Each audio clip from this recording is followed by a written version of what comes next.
कुणबी प्रमाणपत्राबाबत मुख्यमंत्री एकनाथ शिंदे आणि उपमुख्यमंत्री अजित पवार यांनी मोठं वक्तव्य केलंय। आम्हाला प्रमाणपत्र देण्यापेक्षा गोरगरीब मराठ्यांना प्रमाणपत्र मिळू द्या असं अजित पवारांनी म्हटलेलं आहे। तर एकनाथ शिंदे आणि अजित पवार कुणबी प्रमाणपत्र घेणार का असा प्रश्न पत्रकारांनी त्यांना विचारला होता। सीएम साहेब पृथ्वीराज चव्हाणांनी त्यांच्या भाषणात सांगितलं काल आणि मला वाटतं बसून दादांनी किंवा कोणीतरी त्यांना विचारलं की तुम्ही कुणबी सर्टिफिकेट घेणार आहे का, तर त्यांनी स्पष्ट नाही सांगितलं। तुम्ही आणि अजित दादा कुणबी सर्टिफिकेट घेणार आहे का? नाही।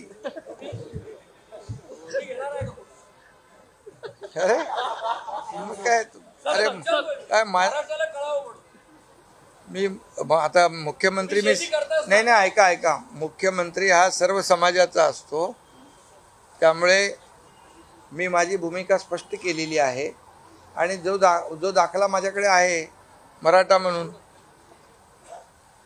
मला त्याच्याबद्दल तुम्हाला एक सांगायचं आहे की आम्हाला कुणबी सर्टिफिकेट मिळण्यापेक्षा मराठा समाजामध्ये गरीब वर्ग जो आहे त्यांना पहिल्यांदा कुणबी सर्टिफिकेट देण्याच्या करता हे शासन कटिबद्ध आहे।